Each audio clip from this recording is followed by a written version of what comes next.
Hello, everybody, and welcome into another episode of the Couch GMs podcast. It's Thursday, August 21st, 2025. I'm your host, George Kurt, joined by the one and only Cody Roadcap. Are you excited for today? I am very excited for today. We are getting so close to football season, and the only way to overcome that is doing a mock draft. But it's not our normal mock draft. We have seven of our closest friends. I forget about Neil all the time, apparently. 7 of our closest friends on with us today. I'm super excited to do a all-user mock draft, something that we have not done yet here on the show, but it's going to give us a really good indication of what happens in your legitimate drafts. Absolutely. 10 people, well, 9 and us. We will break it all down, but let's get into it.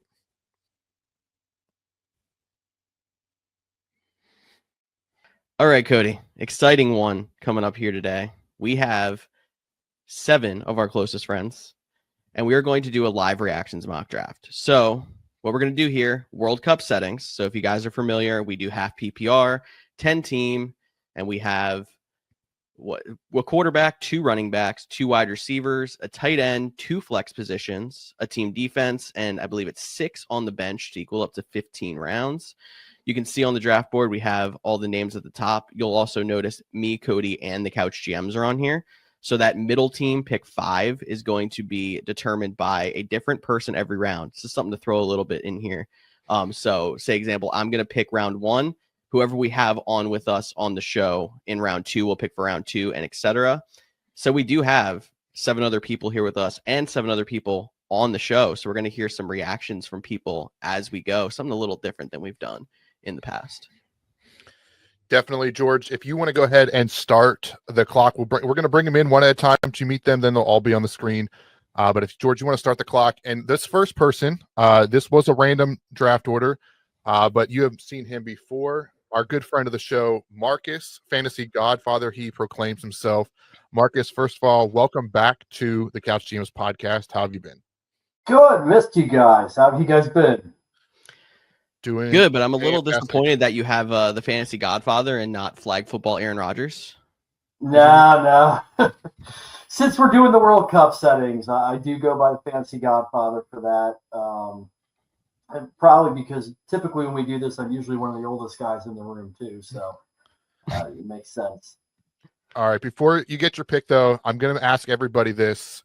We got to know what your homer team is in case anyone wants to call you out for your homer team. I know the answer, and maybe the sign behind you, if you're watching this on YouTube, will give it away. But what is your favorite NFL team?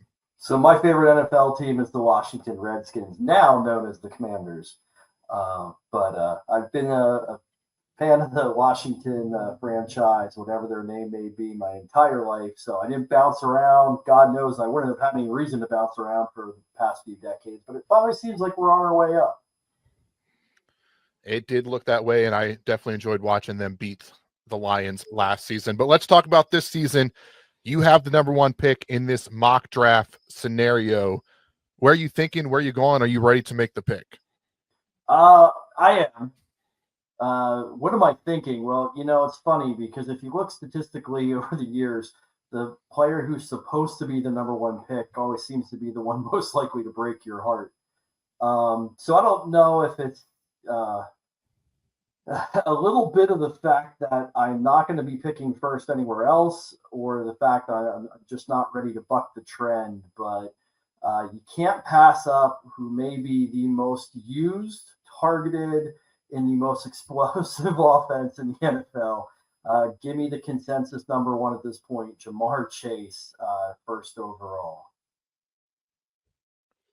All right. I think that's pretty much where Cody and I were thinking as well. I know we've had some back and forths on it, but you're not doing anything crazy in this 101 like you did last year in World Cup Group C. Well, I could have taken CMC first overall, but we all know how that worked. You actually were the one who won pick 1 last year compared to everyone else. Yeah. All righty, Marcus. Well, we'll definitely talk to you in a little bit when your next pick, or a little bit later in the show, but I'm going to throw it off because, George, you were on the clock here with the 2nd overall pick. Everyone knows who you are. We know you're a Chargers fan. Everybody knows that I'm one. a Chargers fan. I don't know what you're talking about. So we got that out of the way. George, do you know where you're going with the second overall pick? I think there was two people that you and I were going back and forth on most of the offseason. I know that Bijan Robinson and Jahmyr Gibbs have been leaning into conversation a little bit more, but I'm going to stick with my guns, and I'm going to stick with Saquon Barkley. All right. You're going to make the pick at Saquon Barkley. This is a perfect time to remind you, if you are listening to this episode, this is a great one to check us out on YouTube at the Couch GMs to follow along with this one. But bringing in our next guest, fan of the show, friend of ours, one of the Andrews. I still don't know if it's T or S if you've been a longtime listener of the Couch GMs World Cup. But Andrew, welcome to the show. How are you doing? Thank you for having me. I'm doing good. It's T, by the way, not S. One of these years he'll get it. One day. Maybe in the third iteration of the World Cup. Seriously. Not year 3, like what, year 12? Yeah, somewhere around the decade mark, right? Yeah. So just a little background about myself. 20 plus years doing fantasy. Kind of got drug in kicking and screaming by my brother when I was real little, before they even had online drafts as an option. We did it in his garage. So been doing this a long time. As you can see, had to represent the Eagles since nobody else wanted to in this podcast, with these Chargers fans and everybody else. So, that's, just a long time sports guy. Really fell into the love of football and everything fantasy. Awesome, man. Well, we're happy to have you. And I know as an Eagles fan, you got to be crushed to see Saquon Barkley go one pick before you. But what are you thinking here for the third overall pick? So now here's the thing is my strategy, and, throwing this out there to you who, will be picking with me on Sunday, Cody, is always running back first. The only problem with that is I'm looking at the top two. How much do I trust that Atlanta offense to get Bijan, effective? And then on the other side, Jahmyr Gibbs, David Montgomery's still there. He's still going to take those third down runs, those close goal line runs, sniping the touchdowns. It's hard to look at. And then you look down the list, the next rated running back is Derrick Henry. Do I want to reach that far, especially this early? I don't know. It's tough, but with all factors in mind, I have to, buck a little bit of the trend. I have to go Jahmyr Gibbs. Dude, I love that pick. He would have been I would not have gone running back here, but I have a soft spot for wide receivers. But Jahmyr Gibbs would be my next running back in line. I know some people are still concerned about David Montgomery. I know the concern of Ben Johnson is gone, but I think his talent is definitely worth the pick, and I would take him over Bijan Robinson. So I have no issues with that pick as well. George, any thoughts on that before we let Andrew go and let our next guest join? No, I think that's a solid pick. I personally don't think it go wrong between Bijan or Jahmyr Gibbs. So it's a good spot to be in at 3 in my mind. I think the round 2 turn is going to be more interesting for you. So I'm interested to see where you go. All righty, Andrew, thank you so much. We'll have you back on in a little bit. Next up, we have Brandon joining the chat. Brandon is, some people say, my biggest rival in fantasy. I feel like me and Brandon aren't rivals. Other people just enjoy watching us compete. But Brandon, how are you doing? Good. Thanks, guys, for having me. It's fun. All right, and we have to know, what is your homer team? Well, I grew up a Dolphins fan because I born in Florida and lived in Florida, but so I still lean to them.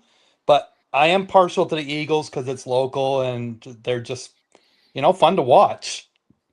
But I grew up a Dolphins fan for years. I have my Dan Marino jersey and I have my signed pictures and I have a Bob Greasy signed hat. Dwight Stevenson, I have a signed football. So I have a lot of Dolphin memorabilia signed. So you're a Dolphins guy, and yeah, I'm sorry, but you have the 4th pick here on the clock. Were you hoping Jahmyr Gibbs fell? Were you hoping any of those other guys fell, or is the guy that you wanted still sitting here? I don't have a lot of strategy when I draft. I just kind of go with feel. So it's a lot less stress that way. I do like running backs in the league because I think wide receivers are a little deeper. So I think you can get some better wide receivers late than running backs. I think running backs fall off, in my opinion. After a certain point, they're nothing. So I'm probably going to go. I like Bijan Robinson, but the Atlanta scares me. Is Michael Penix Jr. going to be good or not? So I think that really matters, because are they going to put everybody in the box and stop Bijan, or are they get Michael Penix going to burn them? So I'm going to take the old guy. I think I'm going to lean down Derrick Henry, because I think he's still got it. And I think that offense runs the ball a lot, regardless of, Lamar Jackson gets rushing yards. Derrick Henry is still pretty considered. And I don't think he's going to get hurt. So I'm going to go with Derrick Henry. Brandon, I'm so glad that you were a part of this, because I could always count on you to going against the grain, going completely different, and setting the rest of these guys up for things that might happen during their actual draft. George, are you surprised that he didn't go with Chalk and went Derrick Henry here? A little bit, because I still think there's a bit more upside with Bijan versus Derrick Henry, but there is something to be said about the consistency and just what Derrick Henry is. So I think this might be the highest I'll see him go in a draft, but it's not like it's a bad pick either. There's a couple way down a little farther that I like, but I don't really want to reach too far in the first round, because you got to get I think the first round you have to get a solid guy. I think you can reach later, and third or fourth round you might be able to reach a little bit more, but I think the first round, go with solid guys. And that's a solid guy that's not going to get hurt. I like Jefferson. I was thinking wide receiver, but I don't know how JJ McCarthy is. Is he a real legit guy or not? We haven't seen anything for him yet, so I kind of staying away from that. Definitely. I mean, I appreciate that input. And like I said, I can always count on Brandon for shaking some things up. And I appreciate that, not letting this draft go completely chalk. But we'll talk to you in a little bit. As George mentioned, the next pick 5, is the collective of everybody in this draft, because we had someone back out last minute. I'll let you all guess who that is if you're a longtime listener of the show. But George, you're going to get the first cumulative pick here. So I feel like it's easy for you with Bijan sitting right there, but if you want to follow Brandon's footsteps, it's your choice. I was going to make it a little harder and take one of the wide receivers, but I don't want to make it too easy on our next guest. So I'm going to go Bijan and just see where he goes next. All right. I think that means I have to make the selection for you. So you're going Bijan Robinson. Sounds good. And then we can bring in our next guest for pick 6, which is a Couch GMs World Cup member, former professor for both George and I, the man who loves his untoasted Pop-Tarts. Cliff Neo, how are you doing? Well, I hate the fact that you just slandered me. We very well know that I'm all about the toasted Pop-Tart. And the fact you brought that up, you threw me off my game now. I don't know who to pick. That's good. That's good. But before you get to your pick, you got to let the people know what your homer team is. I'm a New York Football Giants fan. That has been tough the last decade or so. But I go back way back. So even before they won their first Super Bowl. So my 7th birthday was the Miracle at the Meadowlands. So that scarred me pretty badly. I mean, that is a cool story for sure. And you're definitely a Giants fan because you had to throw in their football Giants. No, everyone else calls them the New York Giants. Only Giants fans. New York Football Giants. We get it. You play football. But those 5 people are on the board. Where are you thinking about this pick? Well, that does kind of mix things up here. The fact that Bijan went that low is kind of amazing to me. But I usually draft guys. I'm more partial to the running backs. I'm not saying I'll take a running back absolutely every time, but that's how I won my first Super Bowl way back when in 2000. And so this one is kind of tough. Jefferson would be like the guy normally. He's a little banged up there. He might be okay, and it'll be fine. But the point was made earlier that running backs after a while, it kind of gets kind of thin after a while. But you know what? I'm gonna mix things up big time here. I'm gonna throw everybody off here. I'm going to do something no one would think I would do, but Here comes the smoke when I preview Christian McCaffrey. Christian McCaffrey, you're buying in. The injuries do not fear you. I see some reactions from the crowd. That's the pleasure of being on the show. I can see everybody's reactions. That one caught some people off guard. We'll have to get some reactions about that one for sure. But George, what are your thoughts on Christian McCaffrey going here? Yeah, that's another shocker. And I'm surprised that in a draft where typically wide receivers have been dominating the first round, running backs dominating it so far. Yeah, I mean, I have the 9th pick, and I was hoping to do like the Derrick Henry, Christian McCaffrey stack. And You're going that's two not gonna receivers happen at this point now. That's you. for sure. But what made you decide to go Christian McCaffrey over guys like Justin Jefferson, CeeDee Lamb, Amon-Ra St. Brown? Well, Jefferson, yeah, he's banged up there. I'm not sure what's going on there. Like I said, I am partial to running backs. CeeDee Lamb, I like him and all. He's like as a player, I don't know. I just had a feeling with McCaffrey. Yeah, I know all about injuries. Nobody's had more injuries than I have. I my first pick ever in 1999. I traded up from the 8th pick to get to draft Terrell Davis, and I ended his career. And I have a long-standing history of hurting players simply because I take them. I've actually players have died on my team, like and for baseball. So, but yeah, I'm gonna give him a shot. Christian McCaffrey. We'll see what happens. You know. Alrighty. Well, we'll have to see if it pays off, and we'll definitely have you back here in a little bit. But we have to get to the 7th pick.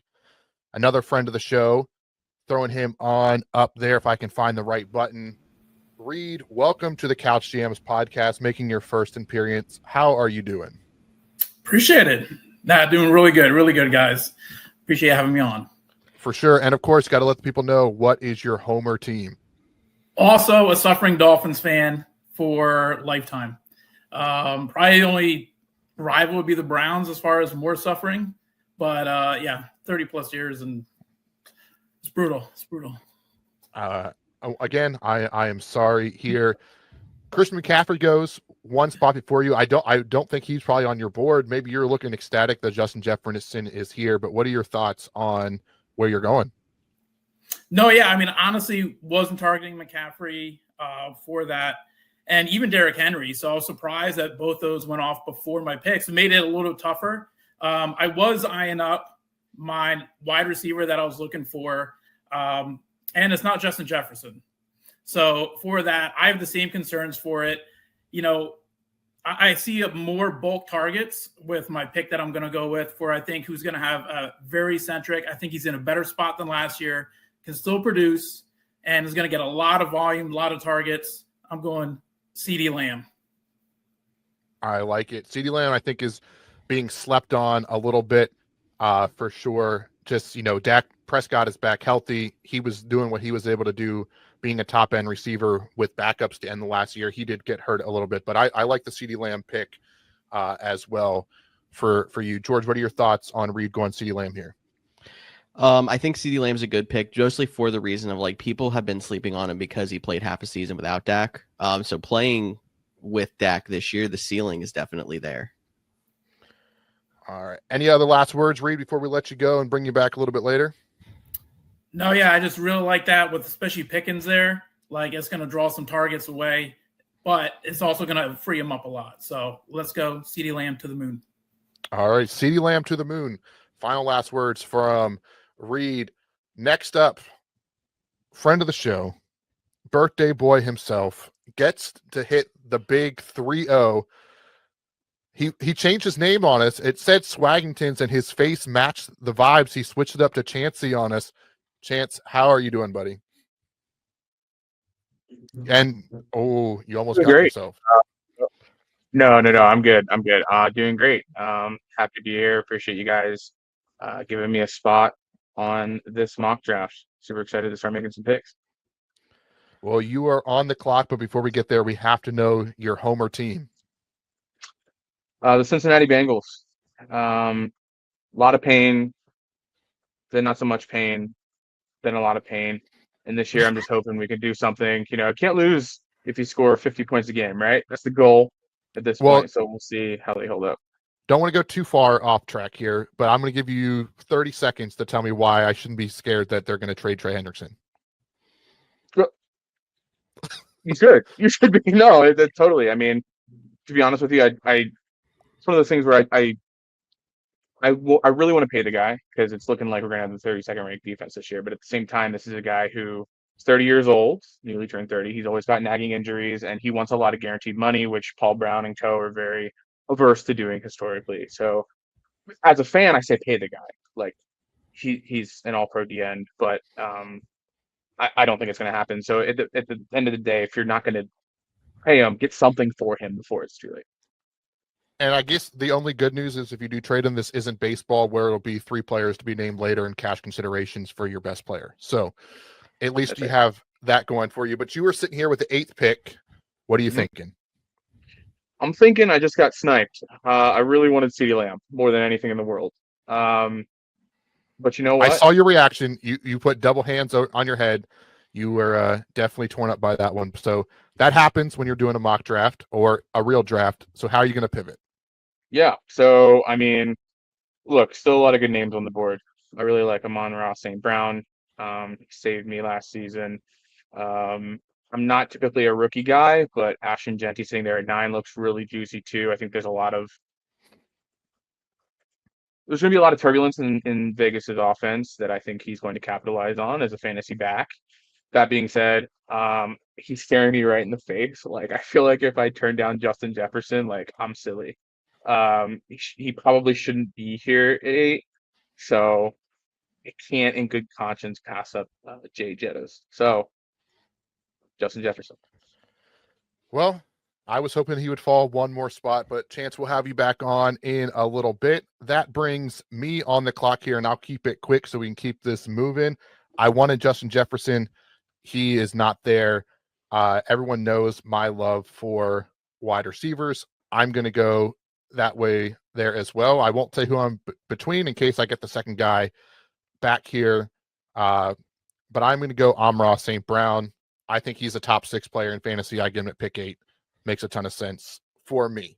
Now, to finish up round 1, and then this draft will pick up the pace a little bit, is if you watch last week's show, the Chaos Coordinator joins in on the action. Kempy, welcome back to the show. How are you doing, and how do you feel to be on this side of the draft board? A little more scared than I was last week when I could just tell you guys whatever I wanted to tell you to do to pick. Try again. I'm excited. I'm worried what might be coming back my way, especially picking after Cody in this draft. But I've been on the show a few times. Thanks for having me on again. I started my fantasy career, I guess you could say, when I was 12 years old. Started playing fantasy baseball. Have played it every year. Love it. In the last 5 to 6 years, I started playing fantasy football, and I have also now found the love for it here as well. Homer pick. I am a Eagles fan, just like George used to be before he found a love for the Chargers. But I guess we'll see when he comes back to the Eagles here. All righty. So you're on the clock. Get to round out this first round. What are you thinking? I'm not really in love with the 10th pick at all, actually, in drafts this year. Sometimes it is nice because I do have the back-to-back picks, but I think for my first pick here, I am just going to play it relatively safe. And when I say safe, I think this is one of the safest targets that I can pick from. And it's not the best wide receiver available right now. I'm actually going to take, in 110, Nico Collins. I think he deserves to be a first rounder. I think he has the potential to do it again this year. So I'm hoping that it's not too far off. And should I just go around for the last pick here as well? You have the turn. Since go on. Yeah, I figured since I'm at the turn here, I would love to just match up another wide receiver, which Cody, you might be doing as well, because I know your love for wide receivers, and I'm considering that in the draft. And I'm going to take a running back here because I don't want to go another 20 picks without one. So I am actually going to take somebody that I also like if he can remain healthy. I think he's a big part of the offense. We have a ton of fans in this draft right now. Maybe I could trade with him a little bit later. I'm going to take Devon Achane, or Achan, whatever you want to say. I like it. It's different. I like it. Unorthodox, but I like your 2 picks there. I think the Nico Collins one was good. He was one of the guys I was hoping fell back to me. So not surprised that you took him right here. So like we mentioned, the draft is going to pick up a little bit. We're not going to bring everyone on for every pick, but Kempy, you're here. So we're going to keep you on, surprise, surprise, for the rest of round 2 as we go through our picks. You can kind of live react. But if anyone makes anything crazy, we'll pull them in to talk as well. But I'm on the clock now at pick 9, and I got to stop covering my mouth. I watch the show. I do that way too much. But I'm going to take a high upside guy here. Not a very good team, but a lot of potential and targets because there's not much else around him. And I'm going to go Malik Nabers at pick 9 for myself. That'll put Chance back on the board while he figures out what he is doing. What are your guys' thoughts on Malik Nabers? I know he's kind of like a polar opposite. You got to either be in or out on him. Yeah, I'm personally not too far in on him. I'm worried about the quarterback situation.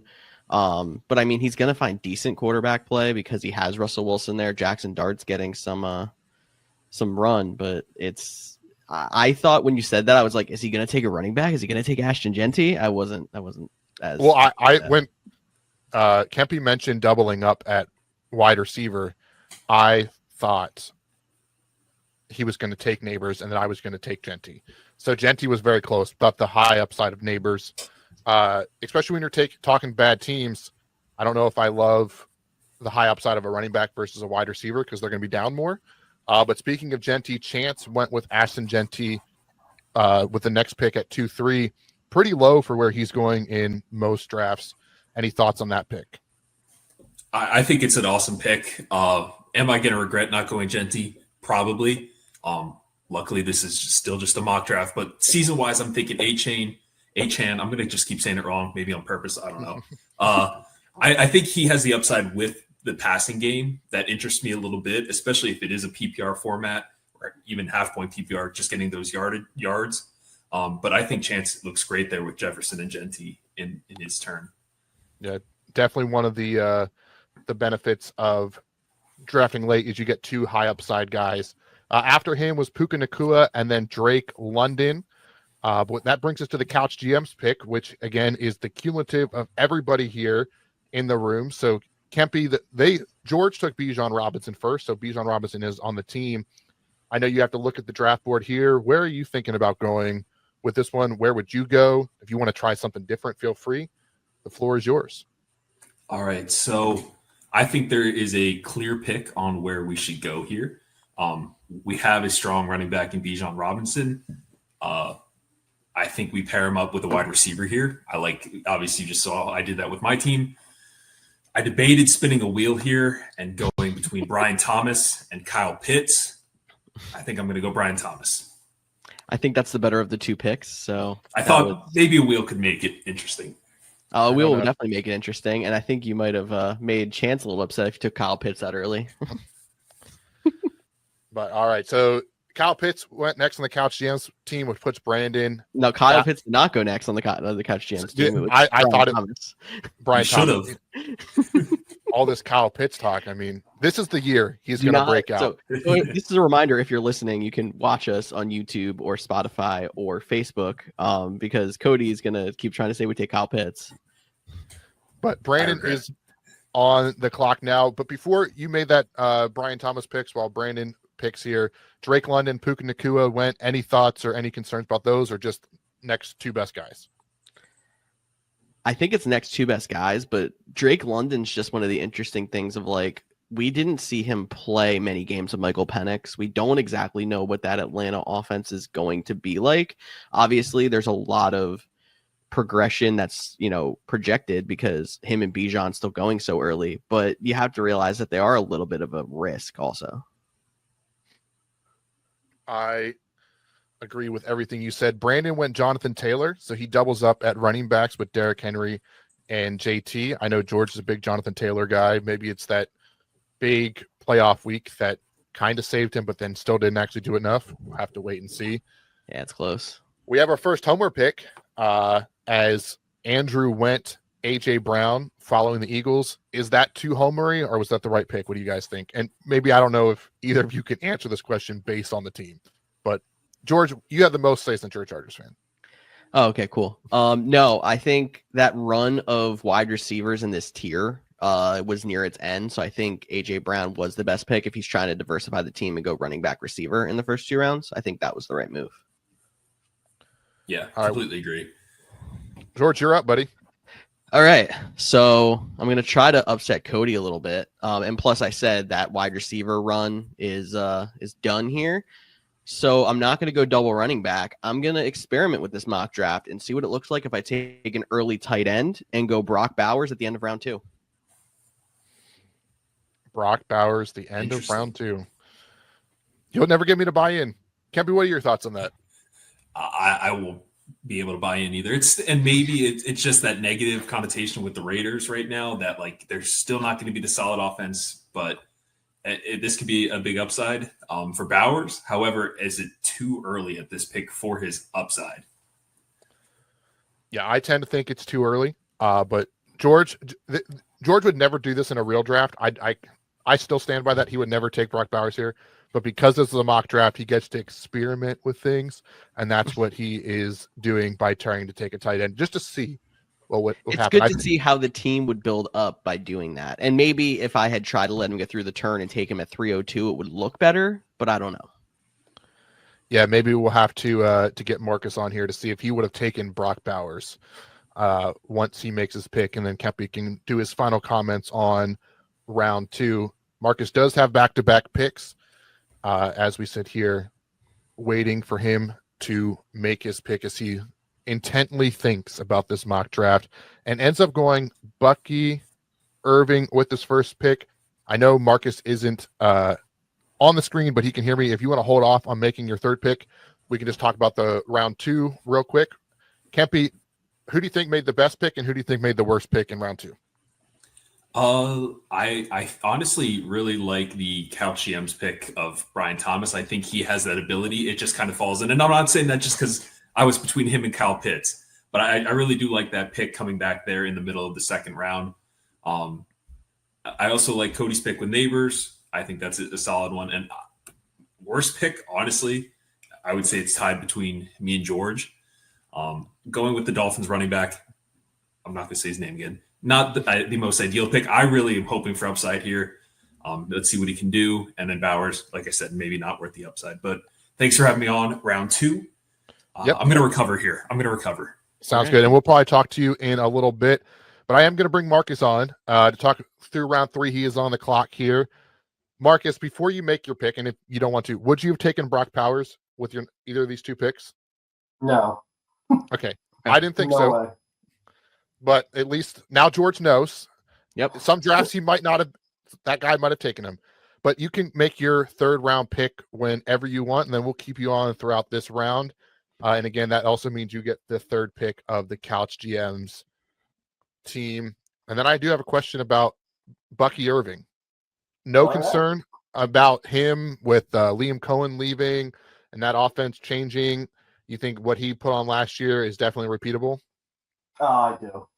If you look at the coaching progression that's there in the offseason, it's not like they're bringing in a whole new offensive scheme. They're still keeping a lot of the terminology, a lot of the scheme plans with it. And a big reason why I'm high on Irving this year is there are so many weapons at the disposal of the passing game. There is no way you can stack an 8-man box in Tampa Bay. Not when you have literally 5 to 6 deep wide receivers that are capable NFL wide receivers, and you have 2 to 3 that are elite.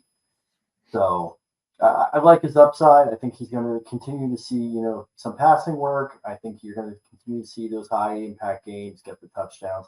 It's also what I did following up in round 3. Being on a wheel, it's tough because you get that 20, pick gap, and I didn't want to wait another 20 picks until I took another running back or have a chance at another running back. So going back to back there and taking, Kyron Williams from the Rams, here's a guy who, just got paid and all the guy does is score touchdowns. That's a good thing to have. The way I look at it is like my first 3 picks in this draft are all guys who score touchdowns. And that's a good thing to have in fantasy football. And I'll say I probably would have taken Kyron Williams if I had not taken Brock Bowers. So maybe a little bit of buyer's remorse if by me not doing that on that turn. But I will try to keep us up here. Kyron Williams did go first at 3-1. Then I took Lad McConkey at 3-2. Chargers fan. I'm not talking about. Josh Jacobs and Tyreek Hill brings us back to the Couch GMs team. Currently Bijan and Brian Thomas. Your pick on that one, Marcus. You know, again, because this is kind of a cumulative team and it's kind of an interesting build you have going here. You know, I hear so often people don't like the 5th pick overall. Now, I don't like being in the middle. I've always loved the middle of the draft because you're always you're always involved. You're not waiting too long to make a pick. And you can see, especially in some of these drafts, you know, where people have their own preferences. Round 1 was a complete mind boggle for me. I mean, I have probably 50 best ball drafts under my belt right now, and maybe in less than a half dozen of them, Derrick Henry went in the first round. You know, now here you had 2 players talking about having them high up on their draft board. I totally understand why. It just goes to show you the difference. But it allowed for a player who some people were taking first overall, Bijan Robinson. And then just, you know, but no fault of it, but you have a guy who with, you know, backup quarterback play last year, plus, you know, battling through injuries, put up a stellar rookie season. Some argued that he could have been rookie of the year in Brian Thomas. So I'm going to kind of stick with that mentality with hitting these, we'll call elite players for the Couch GMs team. And we're going to break the seal. It might be a little bit early for it, but we're going to give him Josh Allen. I like it. Taking a quarterback early, get the quarterbacks out there. Wow, Neil, that was so quick with the Jackson Smith and Jigba going next. I'm impressed there. But yeah, I agree taking Josh Allen. I think the middle of the 3rd round is a good spot to start thinking about the upper echelon quarterbacks like him, like Lamar. We'll see where he goes. Jackson Smith and Jigba went next and followed by Chase Brown. I always want to say Chris Brown. That is going to be the problem for me all season long. And they're completely different. But one pick ahead of the Bengals fan here. Of these picks, though, Marcus, any of them stick out to you outside of the 2 that you got to make? You know, I think Brandon took the, you know, ultimate. I know it's a homer pick, kind of, but it's an ultimate risk pick. It's such a boom or bust. Tyreek Hill, I mean, a year ago, this guy was a consensus top 5 pick. Obviously had a horrible season last year. So much of that tied to quarterback play, so much going on in Miami. But, you know, here's a guy who could have hit the shelf. He could have fallen off the cliff. And it could be a massive bust, or we could see him back in that 1st round territory. If you tell me at the end of the season Tyreek Hill is a top 5 wide receiver again, I'm not going to be stunned by that. So huge upside pick there. That one definitely jumped out at me.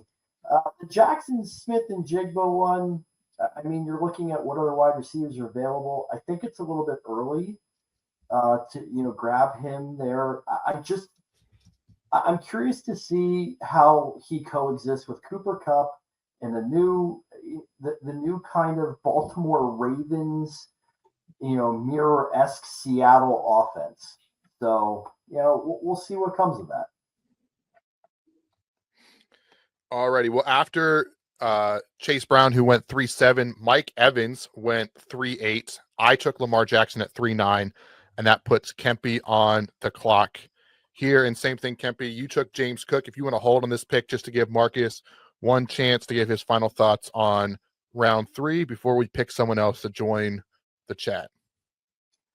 You know, what do I know? I'm just, you know, your average everyday, you know, armchair quarterback. I'm going to circle back to round 2 again. And Georgia's bucking the trend with Bowers. Look, the guy's immensely talented. He proved that last year. However, he goes into, in my opinion, a horrible situation.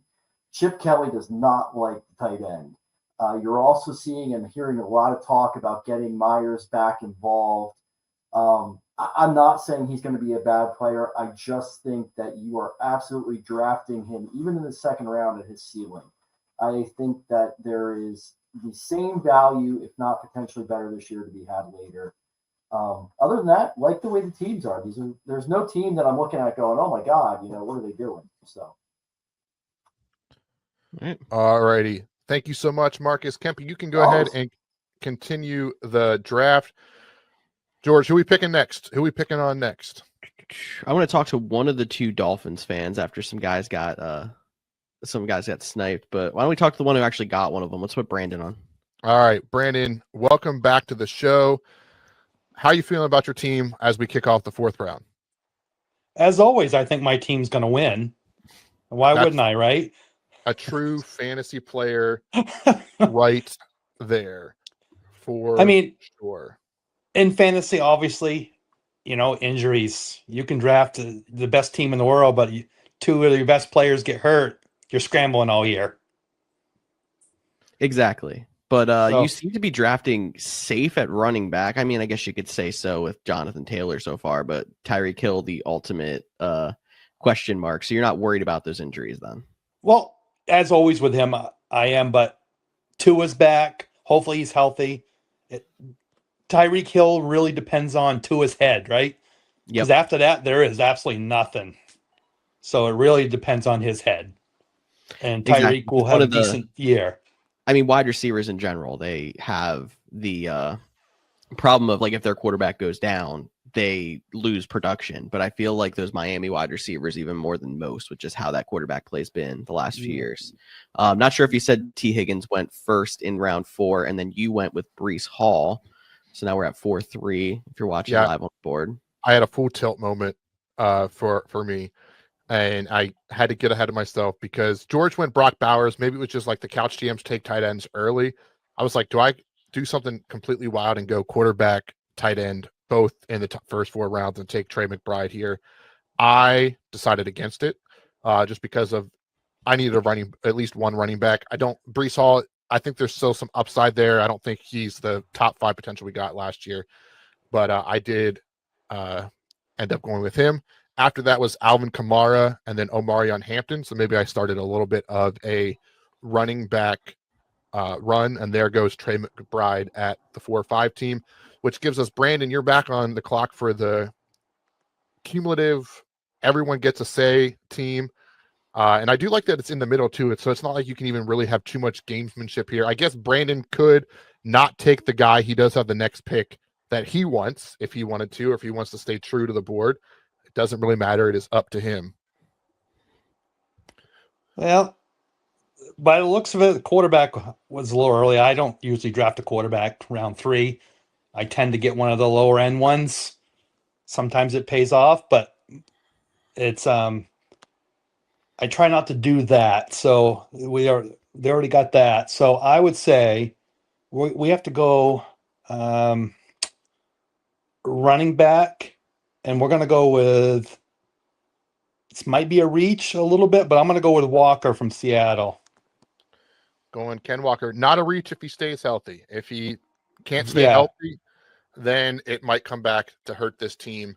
But that also puts you on the clock too next. So if you want to talk about Ken Walker or your next pick, whichever direction you want to go. Yeah, I think I'm going to go wide receiver. I think I need another one here. I'm going to go, I think he's going to have a decent year. I'm going to go with your boy, Cody, Devontae Adams. I think he's going to have a comeback year in that. I think everybody's going to say, forget about him. And they're going to try to cover Puka, and I think Devontae Adams will have a decent year. Now, that also depends on how well Stafford is. How's that back? Yeah, he did start practicing, so that was good news. But you don't have to convince me of the Devontae Adams pick. I think it's a solid value there in the 4th round. I mean, 3 years ago, getting Tyreek Hill and Devontae Adams feels like your team was a home run. Maybe we're holding on to the past a little bit too much, but definitely worth noting there. Right after you was Jalen Hurts to Andrew's team. So he is going back-to-back, not back-to-back, but he's going back to the Eagles as George makes his pick. To get the stack, we're going to talk to him next about that decision right there. George goes Garrett Wilson. George, what are why'd you go that way? A lot of wide receivers that are kind of wishy-washy in my opinion at this part of the draft. I'm not the biggest Garrett Wilson guy, but like Marvin Harrison is a And bit you of took a him last week. risk. I did that too. Terry McLaurin, still don't know his situation. DK Metcalf in Pittsburgh, like you hope that he can return to DK Metcalf form, but he had the off year. And then Rashee Rice is the next guy on the board, and who knows how much he's going to play. Definitely a good point. Mark is going to make the last pick here, and then we'll get Brandon's final thoughts and kick off round 5. While we wait for Marcus, I know you got to make 2 picks. Any other picks stand out to you? For me, what picks stand out? I know from the Kamara pick, maybe it's just I'm just so anti Kamara, but Kamara going in round 4 still seems crazy to me. See, I like Hampton. I think he's going to be a stud in Los Angeles. I know, George, you're a fan of the Chargers now, so that probably was a good pick for him. You probably wanted him, right? I'm guessing. We are never Being a having more Chargers than fan? just Cody and I on an episode ever again. I don't know. I'm having a great time. Everyone gangs up on George. It's like the perfect episode. Change the title. The gang up on George. But George, I do like the I can't say Hampton. I wouldn't have picked Kamara that early. I'm not a fan. And the Saints, I think, are a mess. Quarterback, I mean, the whole team is a mess, I think. So I wouldn't have gone Kamara that early. But that's here nor there. Alrighty. Well, we appreciate you on. We'll probably have you back on at the end of the show. Thanks so much, and good luck with the rest of your picks. We are on to round 5. Marcus, go ahead and make that pick whenever you want. And I teased it, but I'm going to bring Andrew on. He got the first stack, but he went back-to-back homers teams. I think he's got to defend his picks a little bit, not just being a homer. Yeah, so it's not a matter of homer. Yeah, I mean it's a flashy combo. Jalen Hurts, AJ Brown, the high upside is there. That's really what I'm looking at. It has nothing to do with fandom or anything like that. Just at that moment, looking at what was coming up, could I have gotten a wide receiver and gotten Hurts on the swing? Potentially, but now you see, Jaden Daniels just went as well. So where exactly would that have fallen? Could that have been something that had gotten sniped from me on the turn? So I thought, why not go now, get that actual combination that can guarantee you points, but it could also really burn you too. If, Hurts isn't having a great day, it's not getting to Brown. Now you have 2 players down. So really it's a risky play.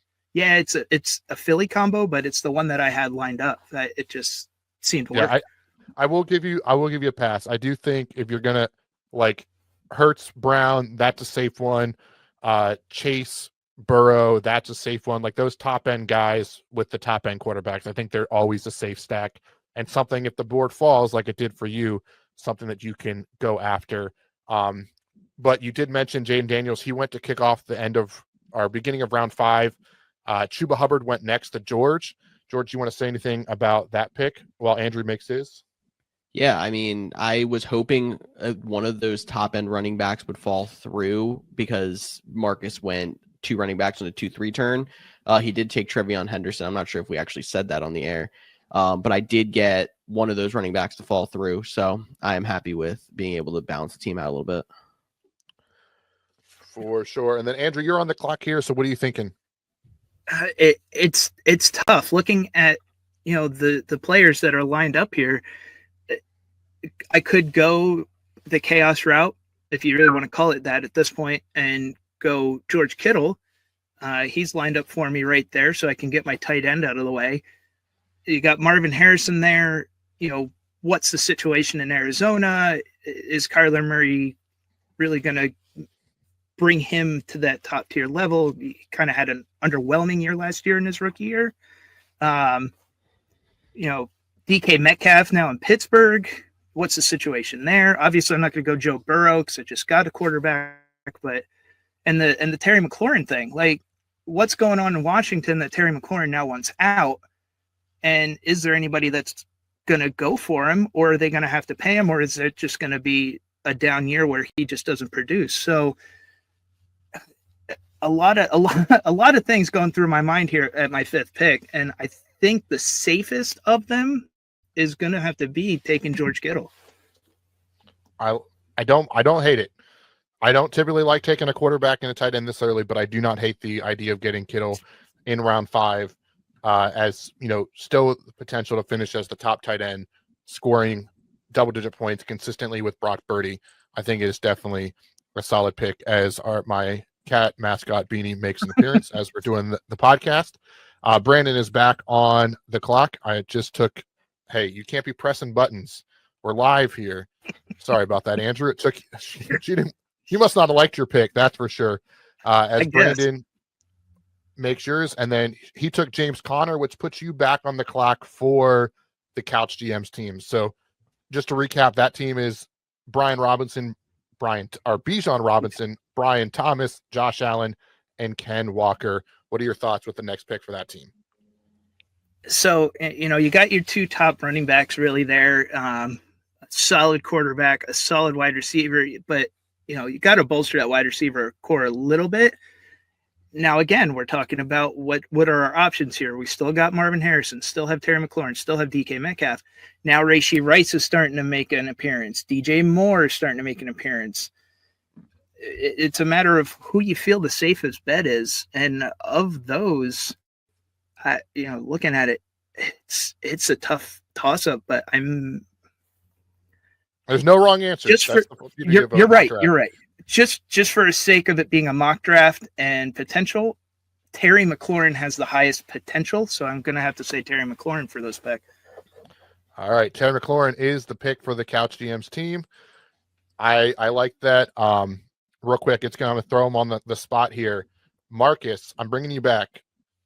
What are your thoughts on the Terry McLaurin situation? Do you have any insider information? I know you're well connected with that organization.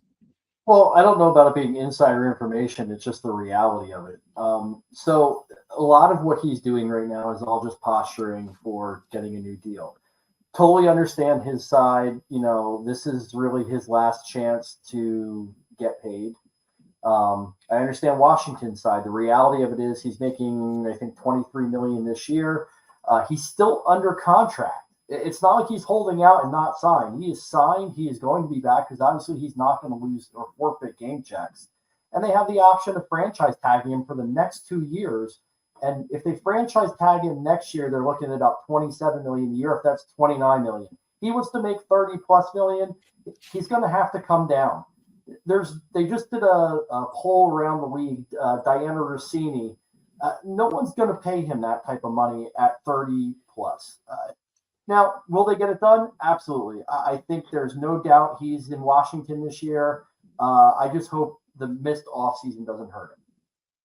All righty. Well, thank you so much, Marcus, for jumping on the spot, talk a little Terry McLaurin. While we were talking about that, Joe Burrow was selected at 5'6", followed by Cortland Sutton, which I will say was my upcoming pick. So that was a snipe by Reed. Well done. Chances on the clock.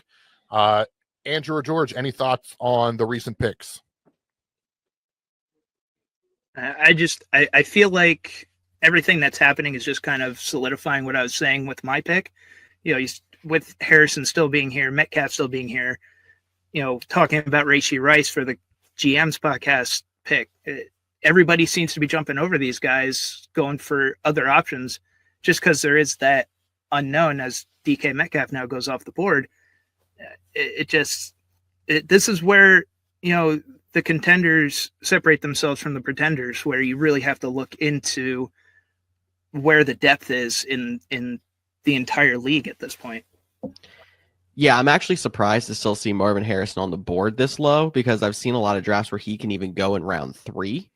It was, I think, early round 4, if I want to say, where I took him in our last mock. So to see him fall now into round 6, as it was DK Metcalf, Rashee Rice. Oh, there's Marvin Harrison. Never mind. To round out round 5. Thank you, Kempy. Mm-hmm. But either way, like that 5-6 turn is pretty late. Yeah, I would agree with that. I was between him and Rashee Rice, and I went Rice and just hope that he doesn't get suspended for more than a couple games. But he's not going to miss the first 4. At least we know that. But Andrew, thanks so much. We'll probably have you on in a little bit to talk some more as we round this out. We are kicking off the round 6, so Kempy, go ahead and make your pick whenever you would like. George, who are you thinking about bringing on at this point? We've heard a lot of different people. Anyone's draft strategy sticking out to you as we're talking here? I was gonna say my reasoning for the next pick was because I can't tell if he's staring into my soul or asleep, and I was gonna pick Chance. All right, so Chance, welcome to this, which is perfect because I get to pick and then he's up. Because Kempy took Patrick Mahomes, which puts me on the board here, and I am not loving my team. I will be honest with that. The whole Lamar Jackson thing is kind of throwing me for a little bit of a loop because I don't typically do that.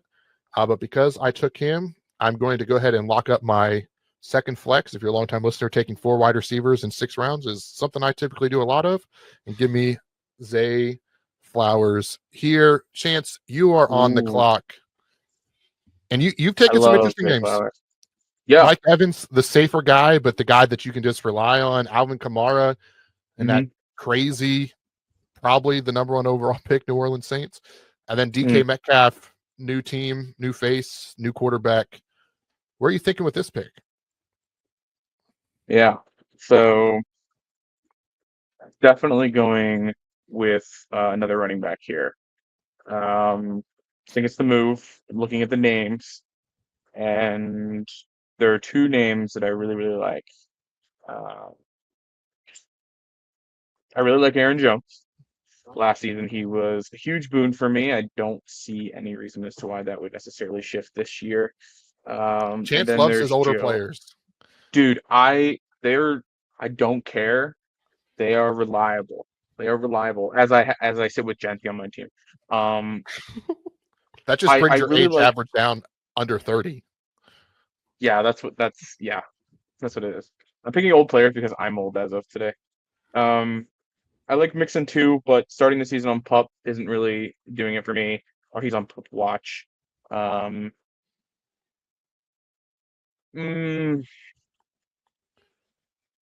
I don't like the whole committee thing in Houston if he does go on PUP Watch. Like, I think that, he comes back slow. They eat into his carries. That lasts longer than it should. So now that I'm talking out loud, I'm going to stick with Mr. Reliable. I'm going to go Aaron Jones. Aaron Jones, that probably surprised some people as well. But hey, as much as I hate Seaman Purple, he's still a really good running back. And I think the value for a starting guy is 6. But I do have to ask, any concerns about stacking up with the Minnesota Vikings? Everyone talked about the concerns with J.J. McCarthy, and you now have Jefferson and Aaron Jones on your team.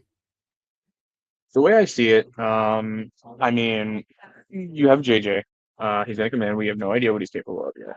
You have 3 viable targets on the team, as far as I'm concerned. You have Justin Jefferson, you have Hawk as a blanket, and then you have Jones at the backfield. As far as I'm concerned, that should be 75% of his targets. It won't be, but it should be. So I don't mind having Justin Jefferson and Aaron Jones occupy 2 spots on my team. I think he'll get a fair amount of receptions this year, just like he did last year. And I think it's really hard to keep Justin Jefferson down. I mean, we saw Malik Nabers pop off with an absolutely ludicrous quarterback situation last year. Like, if the Giants can do it, no offense to the Giants fans on the pod, but if the Giants can do it, I feel like the Vikings can do it this year with a better team. Interesting take. After that went RJ Harvey, another rookie back there, and then Tet McMillan, double rookies. You're on the board, on the clock with the Couch GMs team. Pretty balanced so far. 2 running back, 2 receiver, and Josh Allen. Where do you want to go in round 6?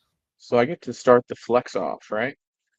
Yes. I mean, yeah, you get to start the flex, or you could take the tight end. Or I could take the tight end. I could take the tight end. I'm not going to do that though, because I am also an anti-tight ender. All right, I'm gonna roll the dice here a little bit, guys. I'm gonna roll the dice a little bit. I'm gonna roll it. Give me Pickens. Give me Pickens here. Bro, I can tell that we're related. I love George Your Pickens next so guy. much. Well, I've been like, George Pickens. He's going to have a great season this year, being the number 2. I love his value in fantasy. And you're like, I'm going to Mhm. roll the dice and take George Pickens. So, I mean, you don't have to convince me of that pick at all. Yeah, Hated definitely. him on Pittsburgh. Love him on Dallas. As long as he's out of my division. Makes sense. But Sam Laporta did go next. So that is where we are at with the current draft. And then DJ Moore went after that. Puts me on the clock. I'm just gonna keep this moving here, and I'm gonna stick safe running back and go David Montgomery. And then we can ask you, Chance, what are we thinking so far of the draft this round? Where we at? Honestly, I don't see a single pick that I don't like. I will say, like, just given how my team is constructed, I had 3 wide receivers on this round, so I was going to take Aaron Jones regardless. But I really like where DJ Moore lands. I'm a DJ Moore truther. I actually like the Bears this season. I think it's Shocker. time.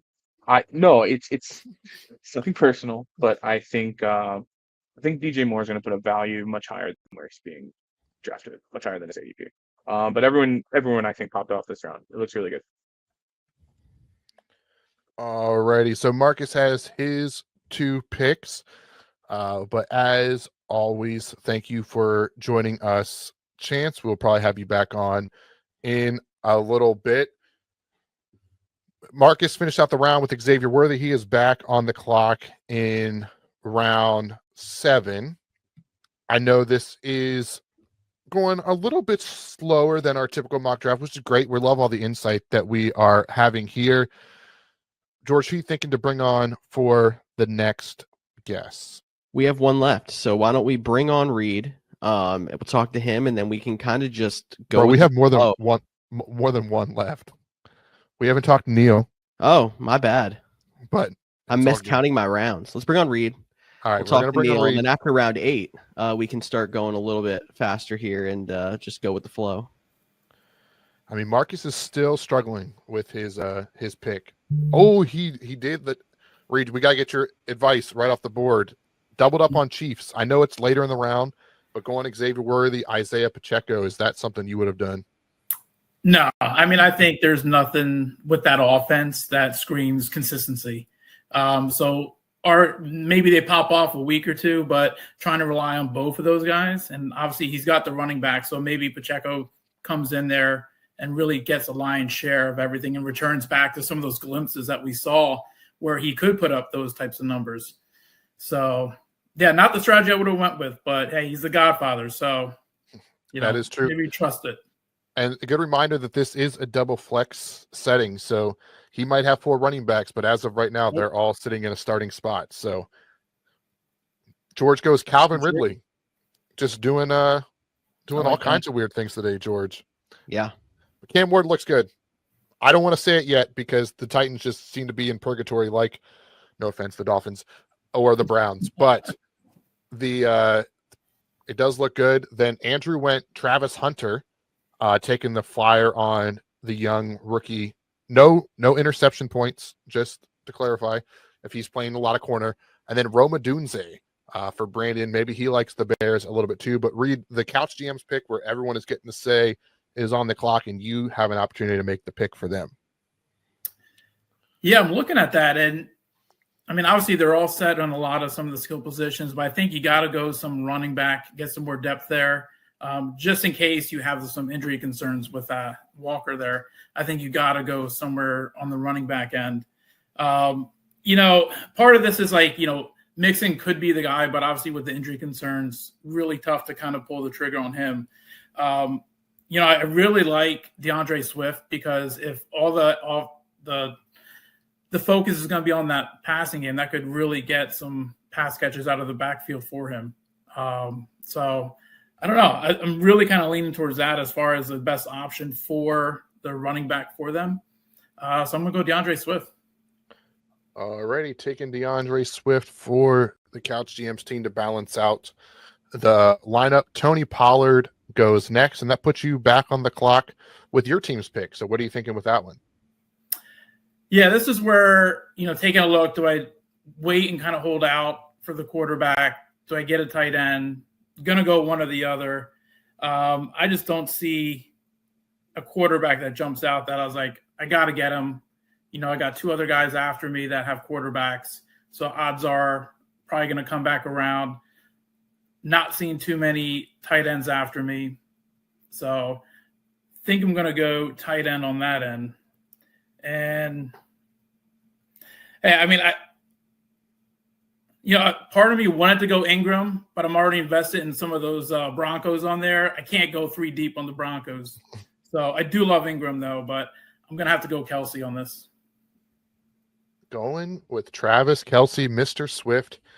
After I just bashed the Chiefs on that. But I do think that if they do have an option, it's going to be Kelsey.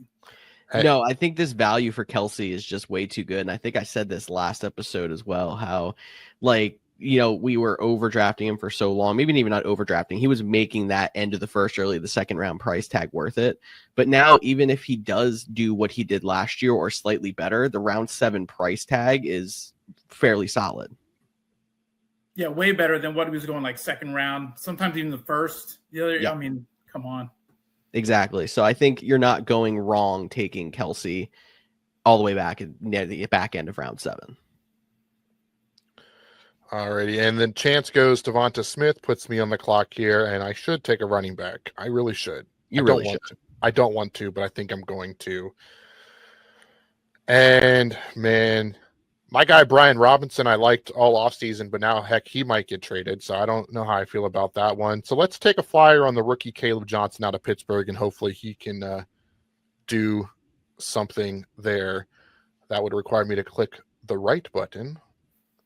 And I take Caleb Johnson. So Kempe, you're on the pick with the last one in round 7. Reed, overall, what are your thoughts on this draft so far, whether your team or someone else's team? Yeah, I mean, a lot of the targets I had fell into place, so I'm loving it. I got my upside guys. I got, 2 rookies. One of them's going to pop. Maybe both of them pop, so I kind of love that aspect of it.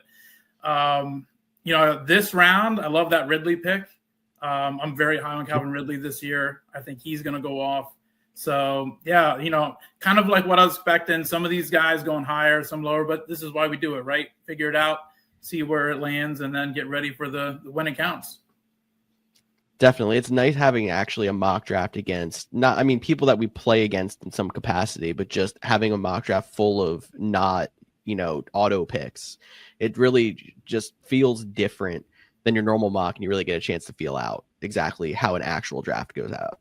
Yeah, absolutely. And then for the GM Cup, the Couch Series here, I'm on a bye year. So, officially qualified. So listen, I don't care. You guys can, take my draft strategy, win this year. Cody, maybe you could beat me. Oh, wow. Throwing jabs. Just hammered you in the finals. Second place teams last year was in the Couch GMs World Cup. But Reed, it's great to have you on. Jameson Williams rounded out round 7. We'll have you back on at the end here in a little bit, but thanks for talking with us. Round 8 is already underway with Mark Andrews, which actually, funny enough, hindsight, I wish I didn't take Zay Flowers and I would have stacked Mark Andrews with Lamar Jackson instead of Zay Flowers, but hindsight, you don't always get what you want. And then Jameson Williams was the wide receiver I really wanted there. So I'm going to go ahead and take TJ Hawkinson, the tight end. He's the top tight end left. I don't typically take tight ends this early. I don't like any of the running backs that are here, and I'll just take some flyers on that later and figure out that position as we go. But I got to get Neil in here. Yeah, I got to welcome in Neil. Oh, I was trying to help you out because you were making a pick, and my bad. It's all good. Neil, welcome. I forgot about you. How's it going?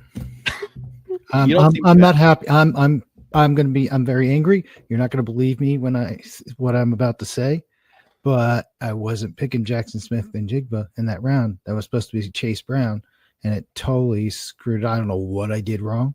But yeah, it totally changed my draft, and now I'm completely messed over here, and I'm not happy. I'm not happy at all. It's all good. Well, at least it's a mock draft, so we get to experiment. That's what George were.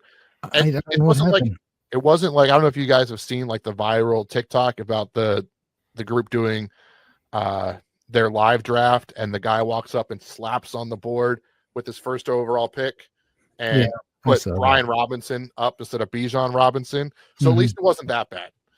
Yeah. So, but you are on the clock, and you get to tell us how you're feeling about that pick. What pick is that? The pick I'm about to do? Yeah, 8-5. Yeah, I'm still figuring this one out. Right, I'm I'll looking pick everyone and up I'm here. going up and down, and yeah, at this point in the draft, yeah, I've been totally away from what I was going to do. I wait on either quarterback or tight end, and usually one or the other. One, I choose one. If I choose one, I wait for the other later on, and I'm told this is not representative of what I normally do, and I'm very angry with this. Yeah, so I'm just looking and seeing what's left. There's other things, there's people I like, but how do I justify some of the picks here? I'm not thrilled with what. This is the tough spot of the board right now. Yeah. Trying to figure out the players, and it's not you just trying to find your guy. So Yeah, I'm just good. I really don't like what I'm seeing out here. well, the good news is you get the Couch GMs pick next too. So Oh, great. you have to take two of these guys. All right, I'm gonna take a suspended guy. Jordan Addison. Yeah, it's not a taking bad pick because the I don't. upside's there. Yeah, it's upside. I got to wait for him for 3 games. And after what I did in the 3rd round, which just I look at the potential of what it could have been with McCaffrey, and I know you don't like McCaffrey, and then Chase Brown there, and it would have been very, very different. I know people probably think I was he's making an excuse. I'm like, hey, I don't know what I did. I did something wrong. I screwed up. But yeah, you can't screw up. But you owned it, and you're rebounding from it. And I think you're still putting together a solid team. Yeah. Will it beat the Couch GMs team of everyone's brain power? That would remain to be seen. But where are you thinking about adding to that? Right. So you got 3 running backs, you got 3 wide receivers, I'm not going to go for the tight end. They're gone. You got some solid running backs. Let's see what's there. If you know what? Yeah, it's the 8th round. Wide receivers. Oh, It's a good time to try to take just either potential. You can probably take a risk because it's 3-3 and then 1 quarterback on the roster. This person's technically not even in the starting lineup most weeks. Okay, well, fine. Jordan Mason.